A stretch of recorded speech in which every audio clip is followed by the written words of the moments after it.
Hello everyone, কেমন আছেন আপনারা? আশা করি ভালো আছেন। আজকে আমি এক্সপ্লেইন করব মনস্টার সিরিজের পার্ট 48।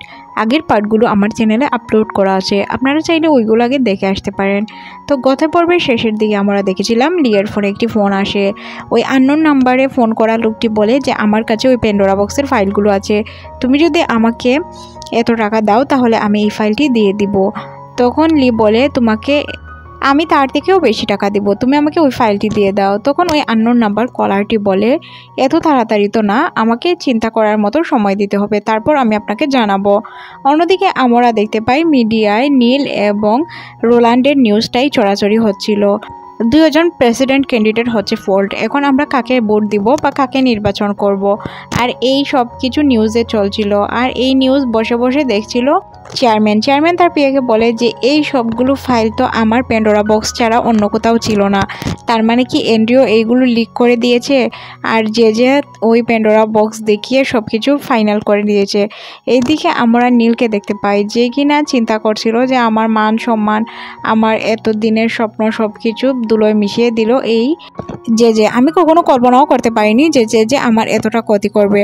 তখন সে ড্রিঙ্ক করতে থাকে, তার মেয়ে তাকে বলে যে বাবা এত ড্রিঙ্ক করো না, আপনার শরীর অসুস্থ হয়ে যাবে।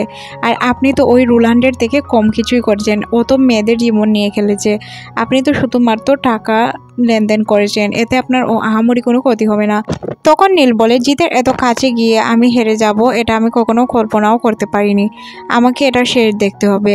অন্যদিকে আমরা এন্ড্রিও এবং জেজেকে কথা বলতে দেখি। এন্ড্রিও বলে যে আপনি তো বলেছিলেন লি আমাদের কোনো ক্ষতি করতে পারবে না, এখন সে লুডো গ্রুপ কিনে নিবে আর আমাদের নিজের পায়ের নিচে রাখবে, হয়তো পায়ের নিচে পিষে মেরে ফেলবে।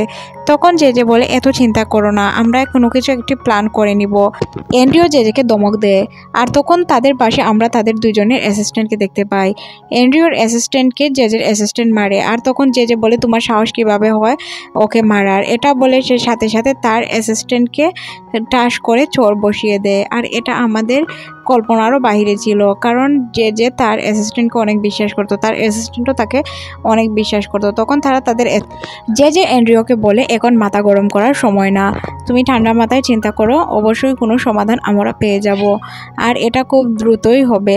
এদিকে আমরা দেখতে পাই এন্ড্রির ফোন আসে, তার বাবা তার অ্যাসিস্ট্যান্টকে দিয়ে ফোন করিয়েছিল, বলছিল তোমার সাথে চেয়ারম্যান দেখা করতে চায়। তখন এন্ড্রিও বলে যে বাবাকে বলে দাও আজকে আমি দেখা করতে পারবো না, কালকে আসছি। এখানে আমরা দেখতে পাই যে তার ড্রিঙ্কে কোনো কিছু মিলায়, আর এন্ড্রিও যখন ফোন রাখে তখন যে এন্ড্রিওকে বলে এসব চিন্তা ছাড়ো, আগে ড্রিঙ্ক করো, তারপর পাওয়া যাবে যে কি করা যায়, আর আমি তোমাকে সকালের ভিতরে একটি প্ল্যান বার করে দিব। অন্যদিকে আমরা নাতানকে দেখতে পাই যে কিনা তার বাবা এবং অ্যাসিস্ট্যান্টের কথা সব কিছু শুনে বুঝে যায় যে এন্ড্রিওর কাছে তার বিরুদ্ধেও প্রমাণ আছে। এদিকে আমরা দেখতে পাই এন্ড্রিও ড্রিঙ্কে মাতাল ছিল, তখন তার বডিগার্ডকে যে বলে ওকে আগে বাসায় পৌঁছে দাও। অন্যদিকে জেজেকে দেখানো হয় যার কাছে এন্ড্রিওর ফিঙ্গারপ্রিন্ট ছিল, সে তার অ্যাসিস্ট্যান্টকে ফিঙ্গারপ্রিন্টটি দিয়ে বলে যে তুমি যাও তার অফিসে এবং আমার জন্য ওই প্যান্ডোরা বক্সটি নিয়ে আসো। সেম অ্যাসিস্ট্যান্ট চলে যায় ওই লকারের কাছে এবং গিয়ে লকার খুলে তো সে অবাক হয়ে যায়, কারণ লকারে কোনো কিছুই ছিল না, না প্যান্ডোরা বক্স না কোনো ফাইল। তারপরও সে এখান থেকে কম্পিউটারের অ্যাক্সেসটি একটি পেন ড্রাইভে করে নিয়ে যায়। অ্যাসিস্ট্যান্ট মনে করে হয়তো সে ফাইল আকারে করে রেখেছে, যার কারণে সে এই ফাইলটি নিয়ে যায়। যে অ্যাসিস্ট্যান্ট তাকে গিয়ে বলে আমি তো ওই জায়গায় কোনো ফাইল পাইনি, তবে তার ল্যাপটপ থেকে আমি কিছু ডাটা কপি করে এনেছি, ওইগুলো আপনি চেক করে দেখতে পারেন। যে সব কিছু চেক করে রাগান্বিত হয়ে, কারণ এখানে কোনো তথ্যই ছিল না, যে মনে মনে ভাবে এন্ড্রিও কি আমাকে আবার ধোঁকা দিল, সে হয়তো জিনার কাছে সব কিছু দিয়ে দিয়েছে, তুমি যেভাবেই পারো আমাকে এই ফাইলগুলো এনে দাও, এটা সে তার অ্যাসিস্ট্যান্টকে বলতে থাকে। এই ফাইলটি আমার অনেক প্রয়োজন। অন্যদিকে আমাদের হিরো আলমের নির্বাচনকে দেখানো হয়, এখানে নীল এবং কেমি মিডিয়ার সামনে বলে সত্যের জয় হবে আর সারা জীবন হয়ে এসেছে, আমরা সত্য, এই জন্য আমাদেরই জিত হবে ইনশাল্লাহ। অন্যদিকে আমরা রোল্যান্ডকে দেখতে পাই, সে বলে আমার বিরুদ্ধে কোনো প্রমাণ নেই এবং এটা আমি প্রমাণ করে দিয়েছি, তাই জিত আমারই হবে। অন্যদিকে আমরা দেখতে পাই জেজের অ্যাসিস্ট্যান্টকে যে কিনা জিনাকে ফলো করছিল, সে জেজেকে কল করে বলে যে জিনার মধ্যে আমি কোনো উল্টাপাল্টা অ্যাক্টিভিটিস দেখতে পারিনি। অন্যদিকে আমরা দেখতে পাই যে জিনার ফ্রেন্ড জন এসে তার গাড়িতে উঠে যায় আর বলে যে তুমি জিনাকে ফলো কেন করছো। তখন সে বলে আমি কোন কারণে জিনাকে ফলো করতে যাব, আমি তো জিনাকে ফলো করছি না। তখন জন বলে যে আমি খুব ভালো করেই জানি যে তোমাকে যে পাঠিয়েছে জিনাকে ফলো করার জন্য। আচ্ছা এসব বাদ দেও, চলো আজকে আমরা লাঞ্চের জন্য যাচ্ছি, আমাদের সাথে খাবার খাবে। তখন জেজের অ্যাসিস্ট্যান্ট বলে যে না, আমি আপনাদের সাথে খাবার খেতে যেতে পারবো না, এখান থেকে আপনি চলে যান। তখন জন বলে আগে যখন আমরা জেলে খাবার নিয়ে যেতাম তখন তো আমাদের খাবার ঠিকই খেতে, তাহলে এখন কেন খাচ্ছ না? এখানে জেজের অ্যাসিস্ট্যান্ট ভালোভাবেই বুঝে যায় যে তাদের কাছ থেকে সে ছাড়া পাবে না। সে খাবার খাওয়ার জন্য রাজি হয়ে যায়, তারা খুব ভালোভাবেই খাবার খায়। জিনা এখানে বলে যে তুমি জেজের বিরুদ্ধে সাক্ষী দেওয়ার জন্য রাজি হয়ে যাও, কারণ জেজে অনেকগুলো খুন করেছে, এটা তুমি ভালো করেই জানো। জিনা আরও বলে জেজের বিরুদ্ধে আমার কাছে সব প্রমাণ আছে, আমি কিছুদিনের মধ্যেই সব কিছু আদালতে প্রমাণ করে দেব। তখনই তার অ্যাসিস্ট্যান্ট উঠে চলে যাওয়ার জন্য তৈরি হয়। জন তাকে সুন্দর করে বসায় আর বলে খাবার খাও, খাবার নিয়ে রাগ করতে নেই, আর তুমি সব বিষয়ে এমনভাবে রাগ করো কেন যেন তোমার নাকের ডগায় সব রাগ এসে বসে আছে। জিনা তখন বলে জেজের জন্য অনেক ভালো মানুষের জান গিয়েছে, যার কারণে আমি তোমাকে বলছি তুমি যদি সাক্ষী দাও তাহলে আমাদের জন্য অনেক ভালো হবে। তাছাড়া তার বিরুদ্ধে আমাদের কাছে অনেক প্রমাণ অলরেডি আছে, আরও আমরা জোগাড় করার চেষ্টা করছি। জেজের অ্যাসিস্ট্যান্ট কোনো কথা না শুনে জিনার ফ্রেন্ডের উপর খাবার ফেলে চলে যায়। তখন তার ফোনে জেজের কল আসে, সে জেজেকে বলে হয়তো সব ফাইল অ্যান্ড্রিউর কাছে আছে। এটা শোনার পর জেজে একটু শান্ত হয়। তখন আমরা অ্যান্ড্রিউকে দেখতে পাই, যে কিনা তার বাবার সাথে দেখা করার জন্য গিয়েছিল। চেয়ারম্যানের অ্যাসিস্ট্যান্ট নীলকে বলে তুমি কি নীলের বিরুদ্ধে কোনো প্রমাণ প্রকাশ্যে এনেছো? তখন অ্যান্ড্রিউ বলে অবশ্যই আমি এটা করেছি, আমাকে করতে হয়েছে। তখন চেয়ারম্যান তার পিয়ের কানে কানে কোনো কিছু বলে, আর পিয়ে বলে যে তুমি এটা ঠিক করোনি, তুমি নীলের বিরুদ্ধে এই কাজটি করে ঠিক করোনি, কারণ নীলের বিরুদ্ধে কোনো কিছু প্রমাণ হওয়া মানে আমাদের ডোডো গ্রুপের ক্ষতি হওয়া। কারণ ডোডো গ্রুপ নীলকে টাকা দিয়েছিল ডোডো গ্রুপের স্বার্থে, এতে ডোডো গ্রুপের পার্সেন্টেজ ছিল, এটা সবার সামনে চলে আসবে। এদিকে আমরা বাহিরে নাতানকে দেখতে পাই, যে কিনা বাইরে থেকে সব কিছু শুনছিল। নাতান অ্যান্ড্রিউকে বলে আমার ফাইল কি তোমার কাছে আছে? তখন অ্যান্ড্রিউ বলে যে অবশ্যই আমার কাছে আছে। তখন এখানে নাতান বলে যে তুমি ওই ফাইলটি আমার কাছে দিয়ে দাও, তোমার তো এই ফাইলের কোনো প্রয়োজন নেই, আমার কাছে থাকলে সেফে থাকবে। এখানে আমরা শুনতে পাই অ্যান্ড্রিউ বলে যে ফাইল আমার কাছে নিরাপদ আছে, আর এই ফাইলটিকে আমি কী করব এটা আমি খুব ভালো করে জানি, তোমায় আমাকে জ্ঞান দিতে হবে না বা কোনো কিছু বলতে হবে না। এখান থেকে সিন শিফট করে আমাদের নির্বাচনের এখানে নিয়ে যাওয়া হয়, যেখানে ভোট গণনা হচ্ছিল। ভোট গণনার অর্ধেক পর্যায়ে আমরা দেখতে পাই যে নীল 41% ভোট পেয়েছে, এতে বোঝা যায় নীলের জেতার চান্স অনেক বেশি আছে। এখানে রোল্যান্ডের জেতার চান্স খুবই কম ছিল, জেজেকে আমরা মাথায় হাত দিয়ে বসে থাকতে দেখি, কারণ সে তো রোল্যান্ডকে সাপোর্ট করেছিল। রোল্যান্ড এখান থেকে বেরিয়ে যায় তার সঙ্গীকে নিয়ে। তখনই এখানে জেজে চলে আসে, জেজে তাকে বলে যে আপনি এখান থেকে যেতে পারবেন না, আপনাকে যে কোনো ওয়েতে জিততে হবে। তখন রোল্যান্ড বলে যে আমি এবার হার স্বীকার করে নিয়েছি যে আমি প্রেসিডেন্ট হতে পারবো না, তাই তুমি এখান থেকে চলে যাও। তখন জেজে বলে এখনও ভোট গণনা শেষ হয়নি, আর যেহেতু শেষ হয়নি তাহলে আপনার জেতার চান্স আছে, আপনি এখান থেকে যেতে পারবেন না। সে তার কলার ধরে ফেলে, তার সাথে থাকা লোকজন জেজেকে এখান থেকে সরিয়ে নিয়ে যায়। ভোট গণনার শেষে আমরা দেখতে পাই নীল এবারের প্রেসিডেন্ট হয়ে যায়, সবাই তাকে শুভেচ্ছা জানাচ্ছিল। তখন এখানে লি চলে আসে, লিও তাকে শুভেচ্ছা জানায়। তখন নীল বলে তুমি না থাকলে হয়তো আমি এই নির্বাচনটি জিততে পারতাম না। এখানে আমরা দেখতে পাই লি তার চোখে কোনো কিছুই দেখতে পারছিল না, সব কিছু অন্ধকার হয়ে যাচ্ছিল তার কাছে। তখন নীল বলে লি তুমি কি ঠিক আছো? তখন আমরা দেখতে পাই যে তার সব কিছু আগের মতো নর্মাল হয়ে যায়, আর সে বলে হ্যাঁ আমি ঠিক আছি, আপনি আপনার কাজ করুন। এদিকে আমরা মোচোকে দেখতে পাই, সে বলে 2 দিন পর পর তোমার কি হয়ে যায়, এটার চিকিৎসা করতে হবে। তখন লি বলে সমস্যা নেই, আমি ঠিক আছি, আগে বলো জেজে কোথায়? তখন সে বলে যে জেজে তার হোটেল রুমে আছে। তখন লি বলে চলো আমরা জেজের সাথে দেখা করে আসি। এখানে আমরা দেখতে পাই জেজে হোটেল রুমে সব কিছু ভাঙচুর করছিল, আর তাকে হ্যান্ডেল করছিল তার বডিগার্ড। লি বলে যে আঙ্কেল আপনি তো হেরে গেছেন, আপনি এখন কোনো জায়গারই রইলেন না। তখন আমরা দেখতে পাই যে জেজে হাসতে হাসতে বলে যে আমি তো কোনো জায়গারই রইনি, তোমারও তো কোনো লাভ হয়নি, কারণ তুমি তো তোমার বাবা মাকে মাটির তল থেকে আনতে পারবে না, তারা তো মাটির নিচে পচে গলে হয়তো তাদের কোনো অস্তিত্বও নেই। লি এখানে তাকে মারতে শুরু করে এই কথাগুলো শুনে, আর তখনই আমরা দেখতে পাই যে তার বডিগার্ড চাকু দেখায়, কিন্তু লিয়ের লোকজন এসে ওই বডিগার্ডের কাছ থেকে চাকুটিও সরিয়ে নিয়ে যায়, আর লি তাকে বলে যে আমি আপনাকে দেখে নিব, এটা বলে সে চলে যায়। সিন শিফট হয়ে আমাদের চেয়ারম্যান এবং তার ওয়াইফকে দেখানো হয়। চেয়ারম্যানের ওয়াইফ এখন তার সাথে খুব ভালো ব্যবহার করতো, খুব ভালোভাবে কথা বলতো, এবং তখন তাদের গল্পের মধ্যে বলছিল মনে আছে তোমার কিছু বছর আগে যখন আমাদের কাছে এত সম্পত্তি ছিল না, কিন্তু তখন আমাদের কাছে সুখ ছিল, শান্তি ছিল, তুমি যখনই বাসায় আসতে আমার জন্য কিছু না কিছু নিয়ে আসতে। যখন থেকে আমরা নিজের প্রয়োজন থেকে অতিরিক্ত টাকা ইনকাম করা শুরু করে দিলাম, বা আমরা একটি কোম্পানি থেকে বিভিন্ন কোম্পানি কিনতে শুরু করলাম, তখনই আমাদের মধ্যে অশান্তি শুরু হয়ে যায়। এখন আমরা তো একজন আরেকজনের ছায়া পর্যন্ত দেখতে পারি না, আসলে আমার মনে হয় ওই দিনগুলোই আমাদের জন্য বেস্ট ছিল। চেয়ারম্যান এখানে মনে মনে ভাবে যে তার ওয়াইফ কিভাবে এতটা ভালো হয়ে গেল, সে কি সত্যিই ভালো হয়েছে নাকি তাকে মারার প্ল্যান করছে। চেয়ারম্যানের ওয়াইফ তাকে বলে, তোমার সব সম্পত্তি তুমি এনডিওকে দিয়ে দাও, আমার কোনো সমস্যা নেই। আমার ছেলে মেয়ের জন্য একটি কোম্পানি রাখলেই হবে, যেটা দিয়ে তারা সারা জীবন চলে খেতে পারবে। আর আমি আর তোমার কি, আমরা তো একসাথে সারা জীবন এইভাবেই হাসি খুশি কাটিয়ে দিতে পারবো। আমার কোনো সম্পত্তির প্রয়োজন নেই বা কোনো কিছুর প্রয়োজন নেই। আমি আগের জীবন চাই, যেখানে আমি আর তুমি মিলে অনেক শান্তিতে জীবন কাটাতাম। তখন আমরা দেখতে পাই চেয়ারম্যান কিছু চিন্তা করতে থাকে আর তার মুখে হাত দেয়। তখন তার ওয়াইফ বলে যে তোমার কি দাড়ি গজিয়েছে, আমি কি এগুলো শেভ করে দিব। কিছুক্ষণ পরই আমরা দেখতে পাই চেয়ারম্যানের ওয়াইফ চেয়ারম্যানকে শেভ করে দিচ্ছে। চেয়ারম্যান মনে মনে ভাবছিল এই মেয়ে হয়তো আমার গলা কেটে দিবে। এখানে চেয়ারম্যানের ওয়াইফ বলে যে তুমি চিন্তা করো না, আমি তো বিউটিশিয়ান ছিলাম, সাথে আমি খুব ভালো শেভ করে দিতে পারি, আমার বাবাকেও আগে করে দিতাম। তখনই তার পিএ এসে বলে যে স্যার, একটি দুর্ঘটনা ঘটে গিয়েছে। তখন আমরা দেখতে পাই চেয়ারম্যানের গাল কেটে দেয় চেয়ারম্যানের ওয়াইফ, কারণ সে এসে বলেছিল লুডো গ্রুপকে লি কিনে নিয়েছে। লি তাদের 50% বন্ড কিনে নিয়েছিল। এটা দেখে তারা অনেকটাই অবাক হয়ে যায়। সিন শিফট করে আমাদের এন্ড্রিওর কাছে নিয়ে যাওয়া হয়, যাকে চারদিক থেকে ফোন করছিল ব্যাংকের লোনের টাকার জন্য। সবাই বলছিল যে আপনাদের ব্যাংকের তো 50% বন্ডস লি কিনে নিয়েছে, তাহলে আপনারা ব্যাংকের টাকা কিভাবে শোধ করবেন। তখন এখানে তার অ্যাসিস্ট্যান্ট এসে বলে যে বোর্ড মিটিং ডাকানো হয়েছে, আপনি প্লিজ মিটিং অ্যাটেন্ড করুন। তখন এন্ড্রিও মনে মনে ভাবে সে মিটিংয়ে কি বলবে, কারণ তার কাছে তো বলার কিছু ছিল না। অন্যদিকে আমরা জিনাকে দেখতে পাই, তার কাছে তার ফ্রেন্ড এসে বলে তুমি এন্ড্রিওর সাথে রাগ করতে পারো, এটা নর্মাল, কিন্তু তুমি ডোডো কোম্পানির একজন লিগ্যাল অ্যাডভাইজার, তুমি মিটিংয়ে অ্যাটেন্ড করো। তখন জিনা তার ফ্রেন্ডের কাছে বরখাস্তনামা লিখে রেডি করে দেয় আর বলে এটা ডোডো কোম্পানিতে দিয়ে দিও। অন্যদিকে আমরা এন্ড্রিওকে দেখতে পাই, যাকে ঘিরে রেখেছিল ব্যাংকওয়ালা, নাতান এবং আরও অনেকজন। তখন তাদেরকে সবাই প্রশ্ন করে যে আপনারা লোন কিভাবে পরিশোধ করবেন। এন্ড্রিও কোনো কিছু বলতে পারে না। তখনই এন্ড্রিও হয় চেয়ারম্যান এখানে এসে তার পিএর মাধ্যমে সবাইকে বলায় যে আপনারা এতদিন আমাদের বিশ্বাস করে কষ্ট করেছেন, আর কিছুদিন অপেক্ষা করুন, আমরা সব ঠিক করে ফেলবো।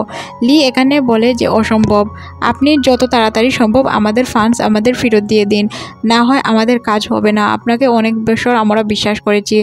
তখন সে লিয়ের সাথে কথা বলতে চায় আর তার অ্যাসিস্ট্যান্টকে এটাই বলে। অন্যদিকে আমরা নাতান এবং সেন্টিকে বাহিরে দেখতে পাই। নাতান সেন্টিকে বলে লি বাবার সাথে কী কথা বলে, চলো আমরা গিয়ে শুনি। সেন্টিও চলে যায় নাতানের সাথে। এখানে আমরা দেখতে পাই চেয়ারম্যান লিকে বলে আমি জানি যে তুমি সব কিছু জানো। লি বলে আমি খুব ভালো করেই জানি যে আপনি সব কিছু জানেন। তখন চেয়ারম্যান বলে যে আমি জানি ডোডো কোম্পানি তোমার বাবার ছিল, আমি এটাকে আত্মসাৎ করেছি এবং আমার ছেলে নাতান তোমার মা বাবাকে মারিয়েছে, আমিও সব কিছু জানি। কিন্তু আপনি এত কিছু জানার পর আপনার ছেলেকে সব কিছু থেকে হাইড করে রেখেছেন, প্লাস আপনার ছেলেকে বাঁচিয়েছেন। এইসব শোনার পর সেন্টি এবং নাথান মনে মনে ভাবে লি সব কিছু জানতো, তারপরেও লি মুখ খুলেনি। লি আরও বলে আপনি তো আমার কাছ থেকে আমার কোম্পানি কেড়ে নিয়েছেন, সাথে আমাদের হসপিটাল, আমার বাবা মা সব কিছুই কেড়ে নিয়েছেন। আপনার ছেলে নাথান আমার মা বাবাকে মারানোর জন্য যে জেগে পাঠিয়েছিল, আমি তো সব ভালো করেই জানি, কিন্তু আমি কোনো কিছুই বলিনি। তখন আমরা শুনতে পাই চেয়ারম্যান বলে আমি আমার মেয়ের বিয়ে এই জন্যই তোমার সাথে ঠিক করেছিলাম যাতে তুমি অনেক ভালো ছেলে, এটা আমি বিশ্বাস করি। আমি নিজেও খুব ভালো করে জানি সেন্টি অনেক ভালো মানুষ, সেন্টি ভালো বলেই আমি আপনাদের এখন পর্যন্ত ক্ষতি করতে পারিনি। আমার জেনে খুশি লাগে যে আপনাদের মতো খারাপের ঘরে যে এত ভালো একটি মেয়ে জন্মাতে পারে, এটা আমার অবিশ্বাস্য ছিল, কিন্তু এখন আমি এটা বিশ্বাস করতে পারছি। লিয়ের মুখ থেকে এই সব কথা শুনে চেয়ারম্যানের ভিতর ফেটে যায় কষ্টে। সে বলতে শুরু করে, বলে আমাকে মাফ করে দিও। তখন লি বলে যে এখন আর মাফ চেয়ে লাভ নেই, কারণ মাফ করার সময় অনেক আগেই চলে গিয়েছে, এখন আমি চাইলেও আপনাকে মাফ করতে পারবো না। এটা বলে লি এখান থেকে চলে যায়। আমরা দেখতে পাই যে চেয়ারম্যান অনেক কষ্ট পাচ্ছিল। তখন সেন্টি আর নাতান তাদের বাবার কাছে আসে। তখন তাদের বাবা তাদের কাছে মাফ চায়, বলে সেন্টি প্লিজ আমাকে মাফ করে দিও মা, আমি তোমার সাথে অনেক অন্যায় করেছি। এইদিকে লি এবং এন্ড্রিও সামনে সামনে চলে আসে। এন্ড্রিও বলে আমার বাবার সাথে তুমি কি কথা বলেছো, আর আমি তোমাকে ডোডো কোম্পানি কোনো মতেই আমার কাছ থেকে নিতে দিব না। তখন আমরা লিখে বলতে শুনি যে তুমি আমাকে ডোডো কোম্পানি দেওয়ার আর না দেওয়ার কে, আমার কাছে 60% বোনস আছে, এর ভিত্তিতে আমি ডোডো কোম্পানির মালিক হতে পারি। এটা শোনার পর এন্ড্রিও তাকে মেরে ফেলে, আর আমাদের লিও তো কম যায় না, সেও তাকে মারে। এর মধ্যে দিয়েই জন এখানে চলে আসে। জন এসে তাদের মারামারি বন্ধ করে দেয়। অন্যদিকে লি মজুকে বলে যত তাড়াতাড়ি সম্ভব ডোডো কোম্পানির নিলাম রাখো, আর নিলামে আমরা যাতে সবচেয়ে বেশি টাকা ইনভেস্ট করে ডোডো কোম্পানিকে আনতে পারি এটার ব্যবস্থা করো, এর পরিবর্তে আমার টাকা গেলে চলে যাক। অন্যদিকে আমরা সেন্টি এবং নাথানকে দেখতে পাই। নাথান সেন্টিকে বলে তুমি তো লির আসল চেহারা দেখে নিয়েছো, লি আসলে আমার এবং বাবার কাছ থেকে বদলা নেওয়ার জন্য এসেছে। তুমি আছো লিকে বিয়ে করার স্বপ্ন নিয়ে, ও তোমাকে কখনোই বিয়ে করবে না, ও তো আমার আর বাবার কাছ থেকে বদলা নেওয়ার জন্য এসেছে। এটা শোনার পর স্যান্ডি তার বাইকে টাস করে একটি চড় মেরে দেয়। স্যান্ডি নাতানকে বলে, তুই কুত্তা, সারা জীবন কুত্তাই থেকে যাবি, তুই কখনো ভালো মানুষ হবি না। অন্যদিকে আমরা স্যান্ডিকে দেখতে পাই যে কিনা রাগের মাথায় ড্রিঙ্ক করছিল, আর সে চিন্তা করছিল আমার বাবা এবং আমার ভাইয়ের জন্য লিয়ের পরিবার ধ্বংস হয়ে গিয়েছে, লি তার কোম্পানি হারিয়েছে, লি 2বার মরার হাত থেকে বেঁচেছে, লি আমাকে হয়তো ভুল বুঝছে। তখন লি এসে তার হাত থেকে ড্রিঙ্কের বোতলটা সরায় আর বলে, তুমি আর ড্রিঙ্ক করো না। তখন স্যান্ডি লিকে বলে, তুমি এখান থেকে চলে যাও, আমি তো ভাবছিলাম তুমি হয়তো আমাকে ভুল বুঝে চলে গিয়েছো, তুমি কেন আমাকে ভুল বুঝলে না? আমার বাবা আর ভাই খারাপ, এখানে আমার কি দোষ বলো লি? আমি তো কোনো দিনও কোনো দোষ করিনি, বা আমি তোমাকে পছন্দ করি, এটা হয়তো আমার দুর্বলতা, কিন্তু আমি কোনো দিনও আমার বাবা ভাইয়ের সাপোর্টে ছিলাম না, বা এটা আমি পছন্দও করি না। তখন লি বলে যে আমি খুব ভালো করেই জানি তুমি কেমন মেয়ে, তুমি ভালো তাই আমি তোমার সাথে ভালো ব্যবহার করেছি। এই পুরো প্ল্যানের মাঝে আমি সবচেয়ে বেশি যেটা খেয়াল রেখেছি যাতে স্যান্ডি কখনো কষ্ট না পায়। এটা বলে সে তাকে জড়িয়ে ধরে বলে, আমি সবসময় তোমার ভালো চেয়েছি, কখনোই তোমার খারাপ চাইনি, তোমাকে কষ্ট দেওয়ার কথা আমি কখনো চিন্তাই করতে পারি না। তুমি যাই করো যাই বলো তোমার মুখে বলো, তোমার ভিতরে কোনো ছোট ছিল না, যার কারণে আমি তোমাকে পছন্দ করি। আর সব থেকে বড় কথা, তুমি একজন সাদা মনের মানুষ, যেটা হওয়া অনেকটাই কঠিন। তুমি সবার খেয়াল রাখো আর তুমি সবার কথা বুঝো। হয়তো তুমি মুখে একটু বেশি বলো বা সবার সাথে খারাপ ব্যবহার করো, কিন্তু তোমার ভিতরে কোনো চোট ছিল না। এটা বলে সে তাকে জড়িয়ে ধরে। এখানে আমরা দেখতে পাই স্যান্ডি কান্না করতে করতে বলে, লি আমি তোমাকে পছন্দ করতে শুরু করেছিলাম, আমি এটা কারোর জন্য কখনোই ফিল করি নাই, আমি ফার্স্ট তোমার জন্য এমনটা ফিল করেছি।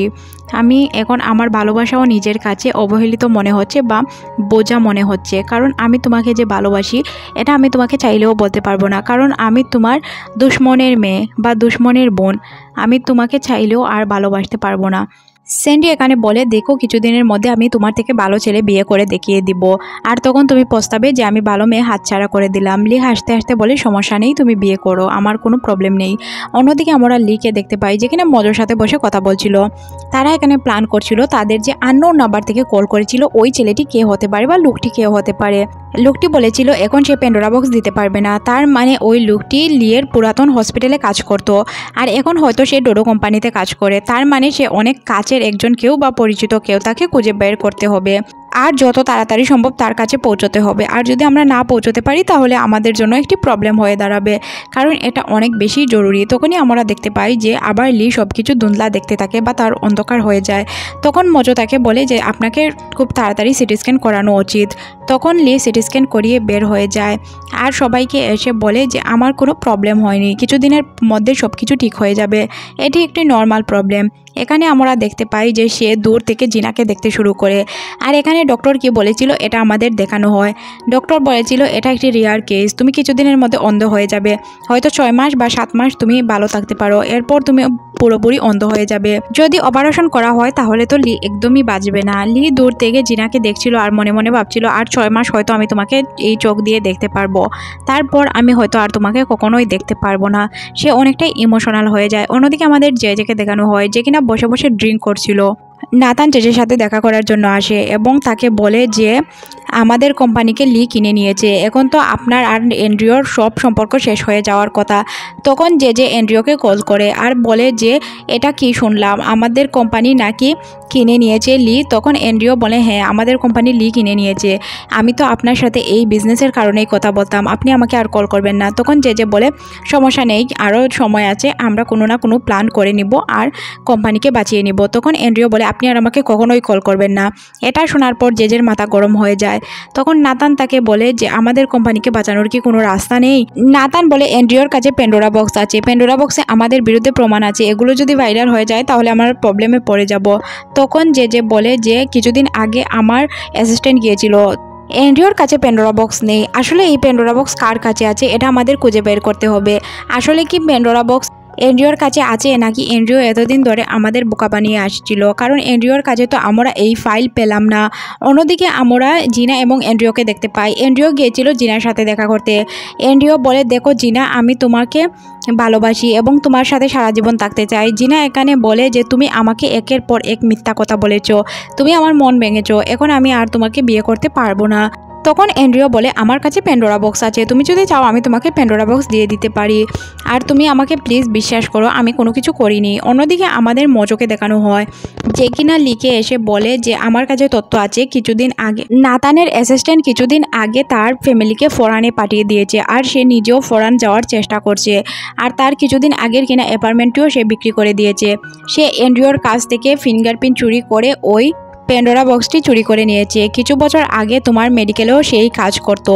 এটা শোনার পর লি চমকে যায় আর বলে ওকে তাড়াতাড়ি খুঁজে বের করো। অন্যদিকে আমরা নাতানের অ্যাসিস্ট্যান্টকে দেখতে পাই যে কিনা কারোর সাথে ফোনে কথা বলছিল তার অ্যাপার্টমেন্ট বেচার জন্য। তখন এখানে আমরা দেখতে পাই তার সবগুলো কথা পিছন থেকে শুনছিল এন্ড্রিওর অ্যাসিস্ট্যান্ট। এন্ড্রিওর অ্যাসিস্ট্যান্ট এগুলো শোনার পর সে মনে মনে ভাবে কিছুদিন আগেই তো সেই অ্যাপার্টমেন্টটি নিয়েছে, তাহলে এখন বেচতে চাইছে কেন। তখন তাকে জিজ্ঞাসা করলে সে বলে আমার একটি কাজ আছে, আমাকে এখনই যেতে হবে আর কাজটা অনেক জরুরি। এটা বলে সে চলে যায় আর এন্ড্রিওর অ্যাসিস্ট্যান্ট তাকে সন্দেহ করতে শুরু করে। এন্ড্রিওকে গিয়ে পুরো ঘটনাটা খুলে বলে আর এন্ড্রিও তার লকার চেক করে যখন ফাইলগুলো পায় না তখন তার ফোনে জেজের কল আসে। তখন জেজেকে সে ধমক দিয়ে বলে তুমি কি আমার এখান থেকে ফাইল চুরি করেছো। এটা শোনার পর জেজে তো চমকে যায়, ভাবে এন্ড্রিওর কাছ থেকেও ফাইল চুরি হয়ে গিয়েছে। তখন তাদের মাথায় প্ল্যান আসে যে নাতানের অ্যাসিস্ট্যান্ট কিছুদিন আগে নাতানকে ছেড়ে দিয়েছে, তার মানে নাতানের অ্যাসিস্ট্যান্ট হয়তো এই ফাইলটি চুরি করেছে। তাদের সন্দেহ ঠিক হয়। এদিকে আমরা নাতানের অ্যাসিস্ট্যান্টকে দেখতে পাই যে কিনা এখান থেকে পালানোর চেষ্টা করছিল। সে পালাতেই যাবে তখন এন্ড্রিও আর তার অ্যাসিস্ট্যান্ট তাকে দেখে ফেলে। তাদেরও মনে মনে একই সন্দেহ হচ্ছিল। এন্ড্রিওর অ্যাসিস্ট্যান্ট শুনেছিল সে তার অ্যাপার্টমেন্ট বেচে দিবে, তার মানে সে হয়তো অন্য জায়গায় সেটিং হওয়ার জন্য অ্যাপার্টমেন্টটি বেচতে চায়। এখানে আমরা দেখতে পাই যে সে যান বাঁচিয়ে পালানোর চেষ্টা করছিল আর তাকে তখন জেজে এরা ফলো করে। শুধুমাত্র জেজে না, তাকে এন্ড্রিওর টিমও ফলো করে। দুই দিকে দুই টিম ফলো করতে থাকে। অন্যদিকে লি অপেক্ষা করে তার ফোনের। তখনই সে ফোন করে বলে যে আপনাকে আমি সব কিছু দিয়ে দিব, এর আগে আপনি আমাকে বাঁচান, আপনি আমাকে 5 মিলিয়ন টাকা দিবেন তাহলে আমি আপনাকে ফাইলটি দিয়ে দিব, কিন্তু তার আগে আপনাকে আমাকে বাঁচাতে হবে কারণ আমাকে জেজে এবং এন্ড্রিওর টিম ফলো করছে। লি বলে তুমি কোথায় আছো এটা তো আমাকে আগে বলো, এর মধ্যে দিয়ে আমাদের এই পার্টটি শেষ করে দেওয়া হয়। আমি চাইছিলাম 2টি পার্ট একসাথে দেওয়ার জন্য, কিন্তু কোনো একটি কারণবশত আমি এক্সপ্লেন করতে পারিনি, এর জন্য আমি দুঃখিত। হয়তো কাল সকালে আপনারা এই পার্টটি পেয়ে যাবেন। ভালো থাকবেন, আল্লাহ হাফেজ।